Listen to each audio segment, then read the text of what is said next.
ඔයාගේ ලැප්ටොප් එකේ battery health එක බලා ගන්න තාම දන්නේ නැද්ද? එහෙනම් මේ වීඩියෝ එක ඔයාට. මුලින්ම ඔයා යූස් කරන බ්‍රවුසර් එකේ battery info view මෙන්න මේ විදිහට ටයිප් කරන්න. ඊට පස්සේ උඩින්ම තියෙන මෙන්න මේ සයිට් එක ක්ලික් කරන්න. ඒ සයිට් එකේ පහළට ස්ක්‍රෝල් කරලා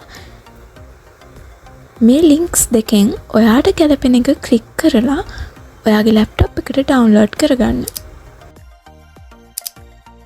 ඊට පස්සේ ඔයා ඩවුන්ලෝඩ් කරගත්ත ෆයිල් එක මේ විදිහට එක්ස්ට්‍රැක්ට් කරගෙන මේ අයිකන් එකෙන් තියෙන battery info view කියන එක ක්ලික් කරන්න. දැන් ඔයාට මේ විදිහට මේ වින්ඩෝ එකෙන් ඔයාගේ ලැප්ටොප් එකේ බැටරි හෙල්ත් එක බලා ගන්න පුළුවන්. ඉතින් මේ විදිහ ඔයා try කරලා බලුවා නම් කමෙන්ට් එකක් දාගෙන යන්නත් අමතක කරන්න එපා.